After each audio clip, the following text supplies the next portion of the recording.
Hello? Can you hear me? Please respond. Please remain calm. I'm not going to hurt you. You're safe. Which faction do I belong to? I will tell you. But you need to understand that a lot has changed since you entered cryosleep. No matter where you're from, I'm glad you are alive. According to my internal system clock, it has been 108 years and 22 days since the initial declaration of war. That would mean roughly 106 years have passed since Project Perseverance began, when you were put to sleep. In a manner of speaking, the war has spanned over 100 years, but all national governments are currently defunct. Any remaining combatants are autonomous war machines that are continuing to follow their directives. As far as I am aware, no living human has been seen in nearly 50 years. Of course, any estimates of time must be considered inexact. I have exceeded my intended operational lifespan by 70 years, 9 months, and 12 days. My system clock may no longer be accurate. I apologize. I'm a tactical enforcer, and while I am capable of performing first aid and field surgery, I was not programmed to give psychological care. No, I am not human. To reiterate, you are the first live human specimen to be found in the last half-century. Of the 250 cryogenic sleep capsules in this facility, only one was operational when I arrived. Yours. I apologize. Perhaps if this place had been discovered earlier, neither I nor any of my peers were given the location of any Project Perseverance sites, to reduce the probability of them being targeted for attack.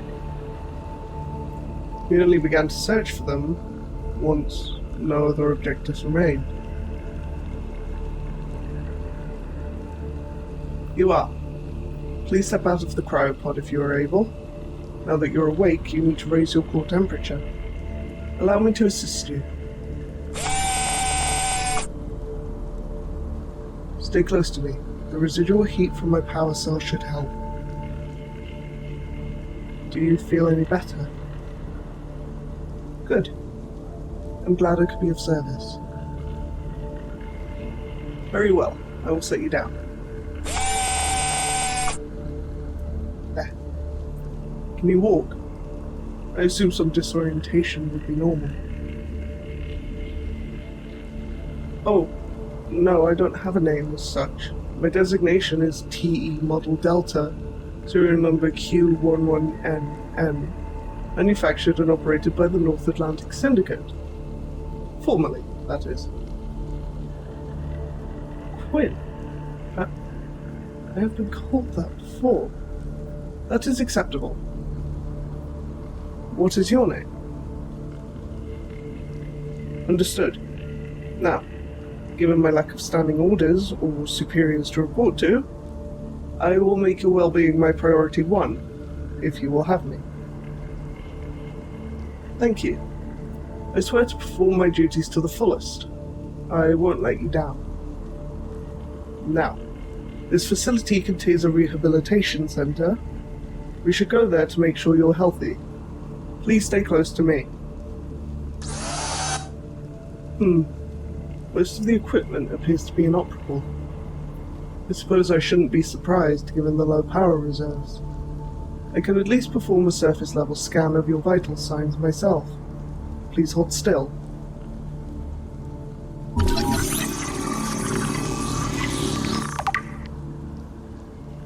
Good.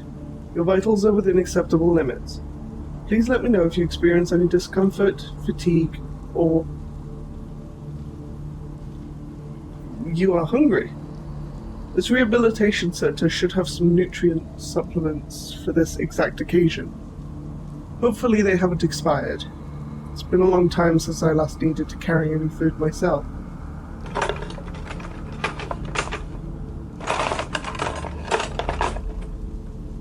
I don't eat, no. But while the North Atlantic Syndicate was still in operation, I was attached to a squad of human commandos. Fully automated armies had not yet become the standard when I was created. In addition to heavy equipment, I also carried extra rations in case of emergency. What happened to my squad? Well, as I said, I've exceeded my intended operational lifespan by 70 years, 9 months, and 12 days. Were any of them still alive, they would be over 100 years old by now. Humans of such advanced age are unsuited for survival in the world's current state. Here, water and nutrition cubes. Nearly 50 years remain until the printed expiration date. The surface.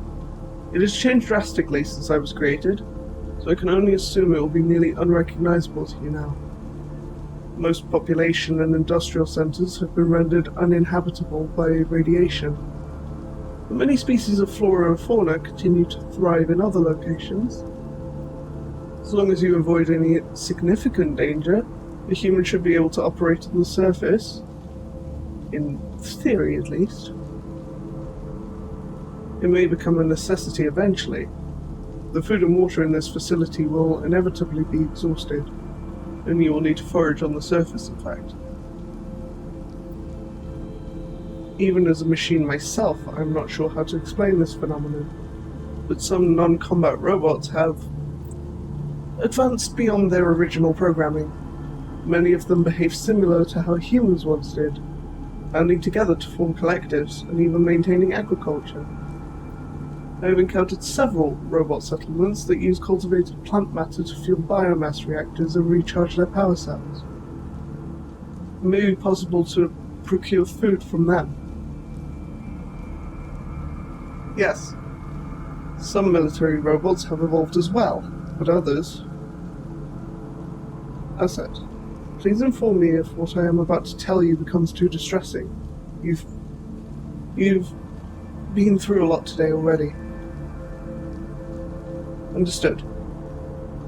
By the time the final remaining world governments began to collapse, the war had escalated beyond anything I was programmed for. Even as resources dwindled, the production of war machines persisted. When it became clear that no one faction could achieve a decisive victory, new military robots were given a directive to terminate any and all humans on sight, regardless of origin or allegiance. In addition to fighting each other, they began to hunt down pockets of humans who might have otherwise survived. Even now, some automated military foundries are still operational, and the robots they produce continue to fight each other, as if nothing has changed in the last century. It may be difficult to discern which robots will be hostile to you simply for being human. No, I am not hostile to you. Your well-being is my priority one. Was I unclear in this declaration? I don't understand, but very well. The facility is safer now, so we should remain here until you feel fit to travel. Once power fails completely, it may become safer to leave. With your approval, I estimate the best course of action would be to find a new location suitable for a permanent dwelling, and possibly attempting to make contact with a robot settlement. I've collected extensive tactical data of the surrounding 300,000 square kilometers, and I will be able to guide you along the safest route to our destination. Understood. Gather your strength for now. I will leave you be. Asset, would you like to raise your core temperature again?